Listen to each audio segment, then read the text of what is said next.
Can the Honorable Attorney-General inform the House as to what is the work done by the company Pacific Technologies Ltd. based at the Government ITC, how much has been paid so far for the services rendered, and where and when they are expected to complete their work? Just to clarify on that, Pacific Technologies is the local partner for Element Chile International Pty Ltd. Thank you. The Honorable Attorney General and Minister for Finance, Public Enterprises, Public Service and Communications, you have the floor. Thank you, Madam Speaker. I see the Honourable Member snuck in something towards the end. I thank him for his question. I'm glad he's got it right. It's Government ITC.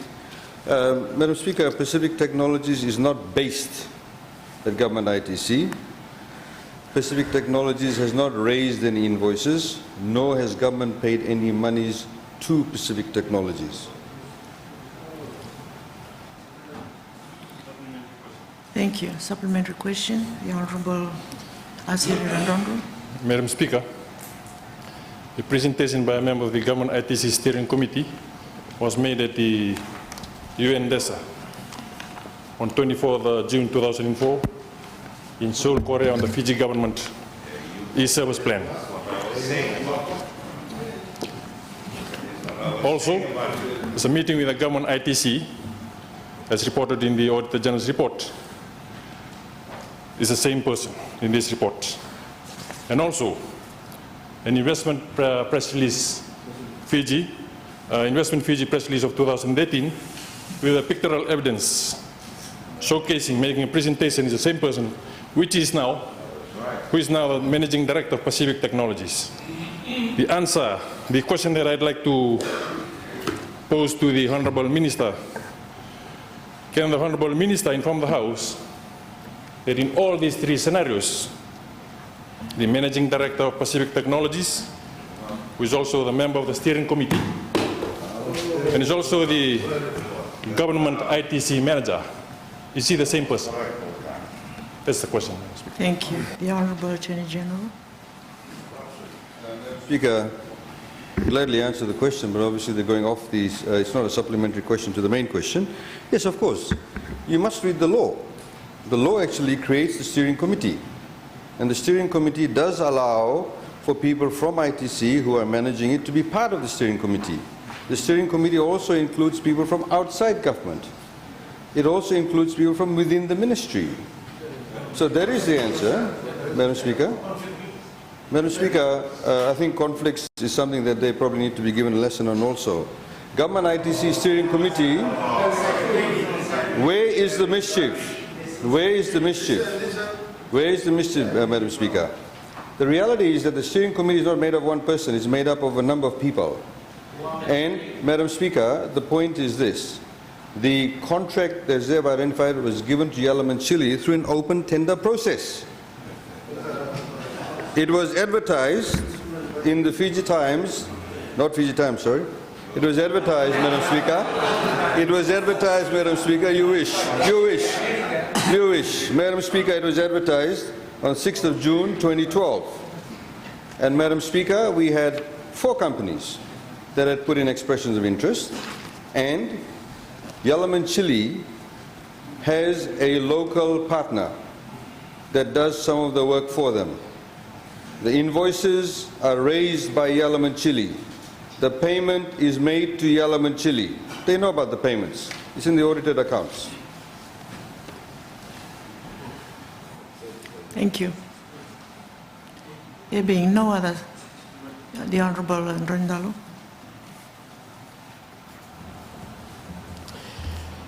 Madam Speaker, supplementary question. Can the Attorney General advise the House who the other members of the steering committee are?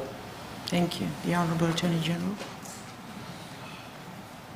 Madam Speaker, the other members of the committee, and I stand to be corrected, I can give them a list by way of written question, but from memory, I mean, I'm sure they don't remember all the board members of all the organizations, is Mr. Pradeep Patel, who is a certified accountant. We have a Mr. Salesh Kumar. We have myself. I'm on the steering committee as Minister responsible for communications. And we have somebody else from Ministry of Communications. I can table that name.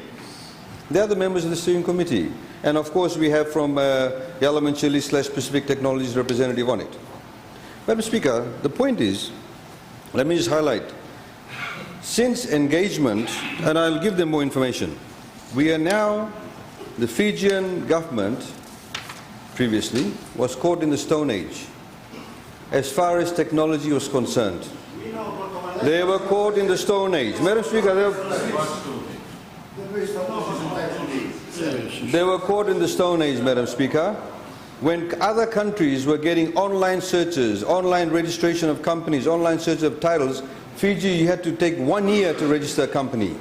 It used to take ages. We still have archives full of titles. You have to physically forage through them. What this does, by end of 2015, you will see online registration, online searches of titles. You'll see online registration of companies. You'll have online of births, deaths and marriages. The registration, the digitization of all records. If tomorrow we have a fire, if Suvavo had a fire, Madam Speaker, if it had a fire, all records, all titles would have been lost. No backup system. They open the door, I'm answering the question. Continue.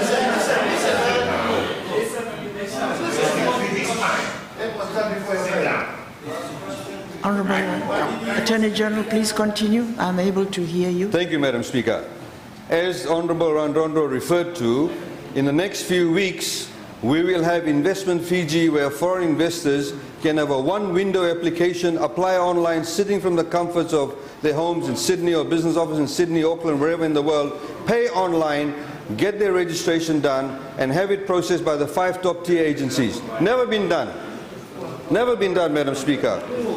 The TLTB, lease money distribution, all members of LOUs will be within that. They'll be digitized, so we have proper records, so nobody can siphon off funds. It creates transparency, Madam Speaker. This is what will happen, Madam Speaker, by the end of this year. All of this will take place. Thank you. That's very hard for them to digest. Supplementary question. The Honourable Joseph Andula Kivarata. Did this company, Pacific Technologies Ltd, also provide services to the Fiji election office during the last general election? If yes, what services they provide, and if any tender was carried out? Thank you. The Honourable Attorney General. Speaker, it's not related to the main question at all. If they want to put a new question, I can do that. But, Madam Speaker, I do not run the elections office. The Electoral Commission has carriage of the elections office. Madam Speaker, the elections office has carriage of the elections office. I can provide all information. I need to talk to the Electoral Commission, the supervisor of elections. I don't know who supplied whatever goods to them. They have their own tender process. They don't go through the government tender process. They have their own tender committee. And I can very gladly provide to them all the people who supplied any information. But I can tell you one thing, Madam Speaker, as far as the registration of voters and the software is concerned, it's provided by a Canadian company called Code Inc. That's what they're probably worried about. That's what they're trying to insinuate. It's provided by a Canadian company that did the online registration, Madam Speaker. As far as any other ancillary work that may have been carried out, I can provide that information to you. Thank you. Thank you. I thank you for this robust discussion, and I will give the last supplementary question to the Honourable Semesa Karawaki.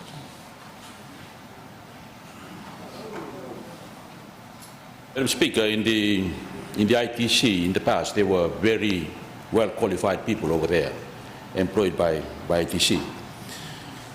If the Honourable Minister can explain, in bringing this company to be responsible for the work at ITC, what has happened to those capable staff that were there?